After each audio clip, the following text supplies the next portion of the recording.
their families, and everyone affected by this devastating incident. This is not just a tragedy for India, it is a loss for all of humanity. No matter where we come from, we stand together. Ahlan wa sahlan kehte hain. Nare takbir, nare takbir, Naqib-e Millat जिंदाबाद, Naqib-e Millat जिंदाबाद।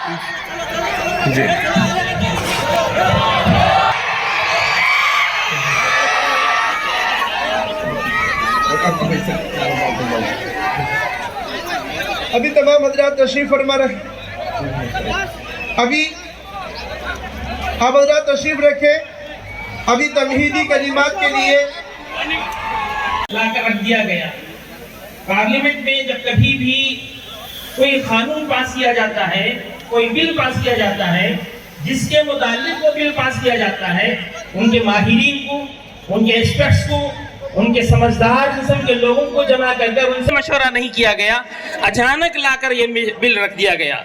और ये bill जो आकर उसको act बना दिया गया 2025 में, जो कि बिल्कुल नाइंसाफ़ी है इसमें, और दस्तूर और क़ानून के ख़िलाफ़ इसमें जो है पर कुल्ली तौर पर इस पूरे बिल को रिजेक्ट करते हैं, रद्द करते हैं और दरख्वास्त करते हैं कि इस बिल को पूरी तरह वापस ले लिया जाए, इस पर अमल न किया जाए। इसकी सारी तफसीलात वो ज़ाहिर व बाहिर है कि मौजूदा हुकूमत चंद दिन पहले एक बिल वक्फ अमेंडमेंट एक्ट जो लाई है, जिससे हमारे सारे इदारे, मदारिस, खानखाहें और जो है मसाजिद, ये सब मुतासिर हैं।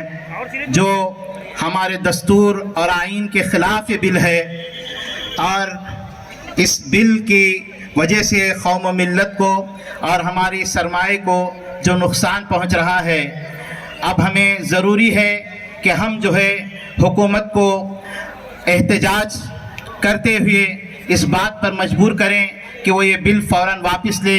अभी वो बिल आप और हम जानते हैं सुप्रीम कोर्ट में दुनिया की सरजमीन से जो है एहतजाज की इस आवाज़ को बुलंद कर रहे हैं, और ये हमारे लिए फ़ख्र की बात है। पूरे आंध्र प्रदेश में ये शर्फ सबसे पहले दुनिया की सरजमीन को मिला है कि एक बड़ा एहतजाजी जलसा मुस्लिम पर्सनल लॉ बोर्ड के तहत इस जो है मसूदिया अरबिक हाई स्कूल के ग्राउंड में मुनक़िद किया गया है। अभी अनक़रीब हमारे माहिरीन और एक्सपर्ट्स हमें बताएंगे कि आगे क्या क्या हमें करना है और किस तरह जो है हुकूमत को मजबूर करना है कि जो है वो दस्तूर के ख़िलाफ़ जो क़ानून बनाया गया है उसे फ़ौरन वापस लेना है। हमें अपने दीन और मज़हब पर कायम रहते हुए मुल्क की सलामती और अमन को बरकरार रखते हुए अपनी बात हुकूमत तक पहुँचाना ये ज़रूरी है। सब्र और इस्तिक़ामत का मुज़ाहरा करना हमें ज़रूरी है, और हमारे रहनुमा और दानिशरान कौम मिल्लत के जो भी हमारे लिए रहनुमायाना खतूत हों उन्हें फॉलो करना। కొన్ని అబద్ధాలతో మోసం చేస్తూ భారతదేశంలో దైవం పేరిట అర్పితమైన పూర్వీకులు ప్రసాదించిన ख़वातीन प्रधान इंटेलेक्चुअल्स, हमारे कुछ दिग्गज लीडर, हमारे एमपी जनाब असद साहब, मेरी पार्टी के आंध्र प्रदेश के प्रेसिडेंट जनाब अब्दुल्ला साहब, हमारे तमाम बुज़ुर्ग, हमारे मशले राह, हमारे दीनी भाई बहनों, अस्सलामु अलैकुम वरहमतुल्लाहि वबरकातुहू। कर्नाटका से आज अदोनी की सरजमीन पर आप लोगों के सामने बहुत ही खुशी हो रही है, फ़ख्र महसूस कर रही हूँ। मेरे अजीज़ भाइयों, मेरे बुज़ुर्गों, मेरी बहनों, शैतानिर्रजीम, बिस्मिल्लाहिर्रहमानिर्रहीम।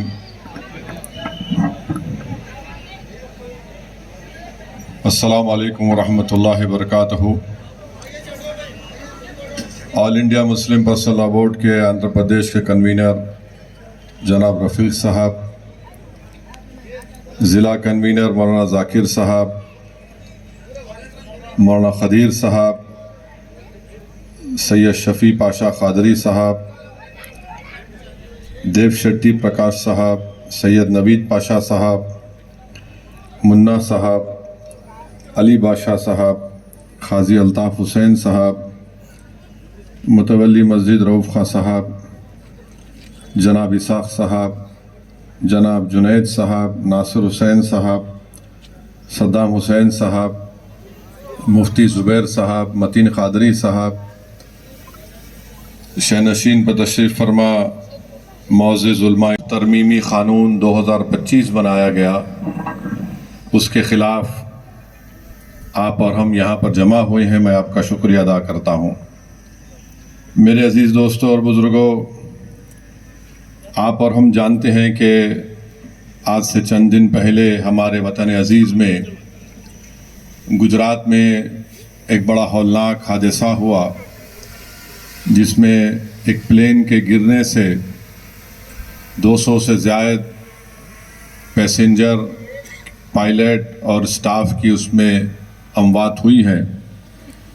हम तमाम उन मरने वाले ख़ानदानों से अपनी जानिब से ताज़ियत पेश करते हैं और उम्मीद करते हैं कि हुकूमत ये जो हादसा हुआ है, जिसमें क़रीब 240 के क़रीब जानें गई हैं, हुकूमत जो तहक़ीक़ाती कमेटी बनाई है, वो तहक़ीक़ाती कमेटी अपने तहक़ीक़ात को पूरा करेगी और ना सिर्फ मुल्क को बल्कि ख़ास तौर से उन तमाम मरने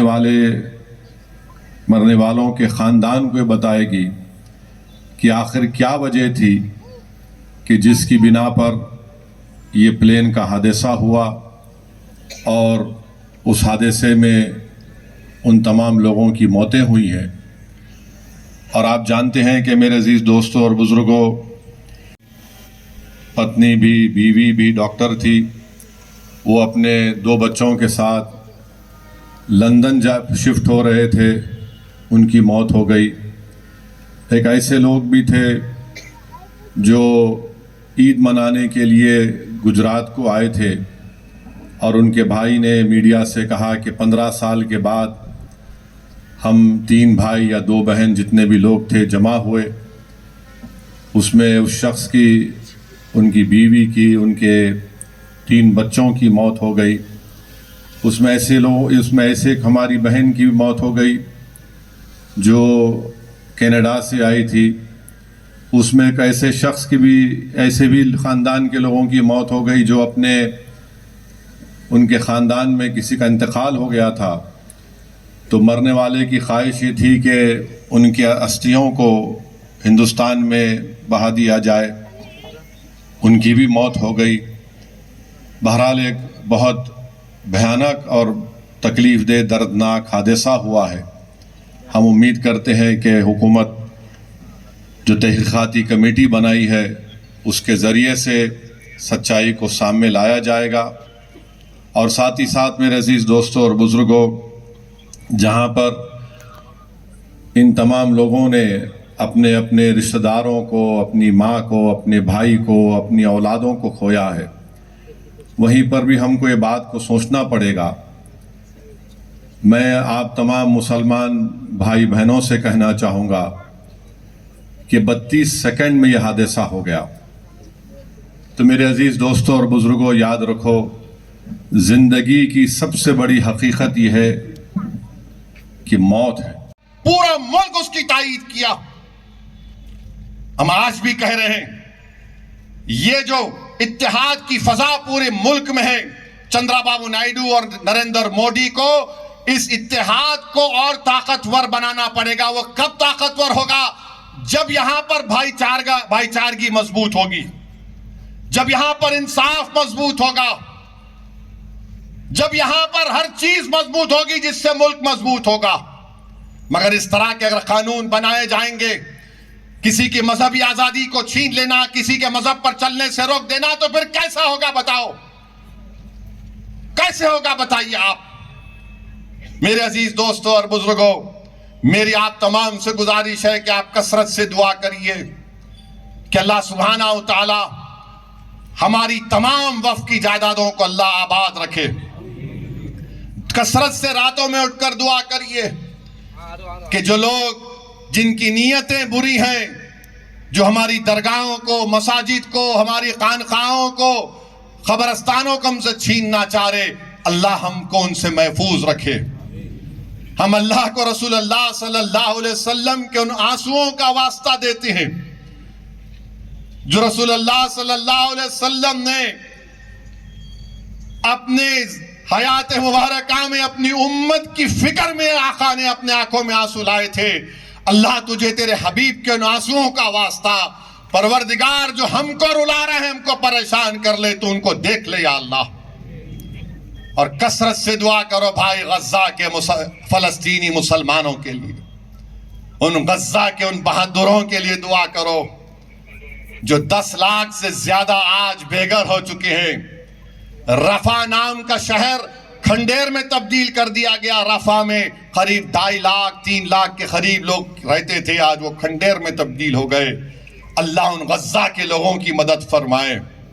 اللہ ان ویسٹ بینک مغربی کنارے کے بہادر اور جیالوں کی مدد فرمائے جو آج ان کو نشانہ بنایا جا رہا ہے۔ اللہ رزاق ہے، اللہ سے دعا کریے کہ غزہ کے لوگ بھوکے ہیں، غزہ کے لوگ پینے کے پانی کے لیے تڑپ رہے ہیں، غزہ کے لوگوں کے پاس دوائیں نہیں ہیں اپنے بیماروں کا علاج کرنے کے لیے۔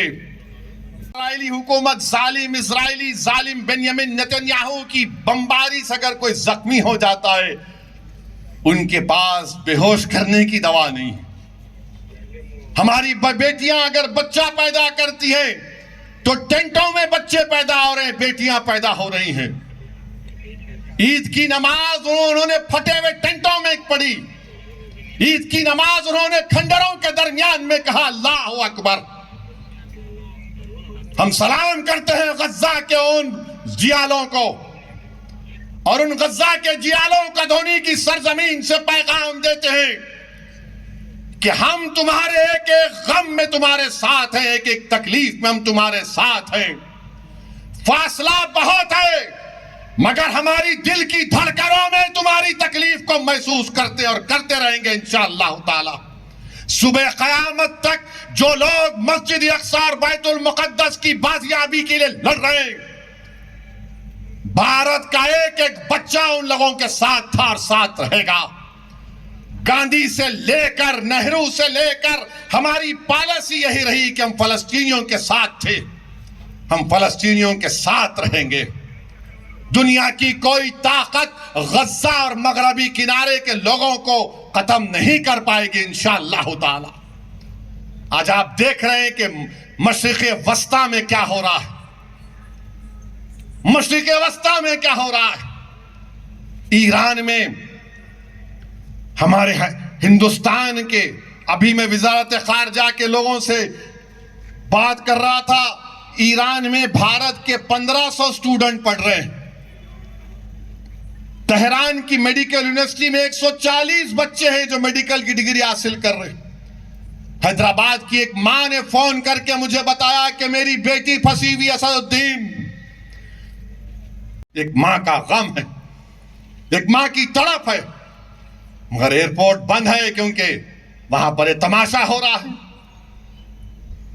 میرے بھائی دعا کرو کہ ہمارے جو بھارت کے بچے، بیٹیاں، بیٹے جو ایران میں تعلیم حاصل کر رہے ہیں، طلباء اور طالبات، اللہ ان کی حفاظت فرمائے اور خیر خوبی سے اللہ ان کو رکھے اور بھارت کو بلا لے انشاءاللہ تعالی۔ تو میرے عزیز دوستوں اور بزرگوں، یہ وقت دعا کا ہے، یہ وقت متحد رہنے کا ہے، یہ وقت ڈرنے کا نہیں ہے، یہ وقت اللہ کی ذات پر توکل کرنے کا ہے، اور یہ وقت جدوجہد کرنے کا ہے۔ اگر تم یہ سمجھو گے کہ صرف دعا کر کے میں خاموش ہو جاؤں گا، نہیں۔ اللہ کے رسول صلی اللہ علیہ وسلم کی سیرت ہم کو پکار پکار کر کہہ رہی ہے کہ احد کے میدان میں دندان مبارک رسول اللہ صلی اللہ علیہ وسلم کو شہید کرنا، شہادت ملی دندان مبارک کو۔ مکے کے بازاروں میں، کعبے کے صحن میں کیا کیا قائد عالم صلی اللہ علیہ وسلم نے نہیں سہا۔ اور جو لوگ یہ سمجھ رہے ہیں کہ اسلام کی شمع کو پھونکنے سے بجھا دیا جائے گا، نہیں میرے بھائی، یہ ناممکن ہے، یہ ناممکن ہے انشاءاللہ تعالی۔ یہ دین حق ہے اور دنیا جب تک باقی رہے گی حق باقی رہے گا انشاءاللہ تعالی. تو میرے عزیز دوستوں اور بزرگوں، متحد رہیے، مسلک پر اپنے ضرور چلیے، مگر یاد رکھیے جو ہم پہ وار کر رہا ہے وہ ہماری کمزوریوں کو تلاش کر رہا ہے کہ کیسے ان کے اتحاد کو کمزور کیا جائے. تو میری آپ تمام سے گزارش ہے کہ اللہ سے دعا کرتے رہیے، جد و جہد کریے. جو پروگرام آل انڈیا مسلم پرسنل لا بورڈ سے دیا جائے گا اس پر عمل کریے. تیلگو دیسم پر، پون کلیان پر، چندرا بابو نائیڈو پر اپنے دباؤ کو برقرار رکھیے.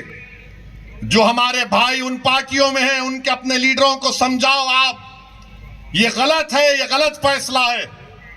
ان کو بتاؤ کہ ابھی بھی تمہارے پاس ٹائم ہے، ورنہ یاد رکھو کہیں ایسا نہ ہو جائے کہ تم گمنامیوں کے وادیوں میں بھی تمہارا ذکر نہیں ہوگا کبھی انشاءاللہ تعالی. تو میرے عزیز دوستوں اور بزرگوں، آئیے ہم اس جلسے کا اختتام اس نعرے پر کرتے ہیں کہ یہاں سے ہمارے اتحاد کا نعرہ، ہمارے زندگی کے حیات کے ثبوت کا نعرہ جب ہم لگائیں گے تو یہ آواز ان تمام لوگوں تک پہنچے گی جو ہم سے ہماری مساجد کو اس قانون کے ذریعے چھیننا چاہتے ہیں. نعرہ تکبیر، نعرہ تکبیر. نہیں کھا کے آئے کیا؟ ذرا یہ تو آواز تو امراوتی. نعرہ تکبیر. دستور پر وقف قانون کو واپس لو، وقف قانون کو واپس لو. بھارت، بھارت. السلام علیکم ورحمۃ اللہ وبرکاتہ.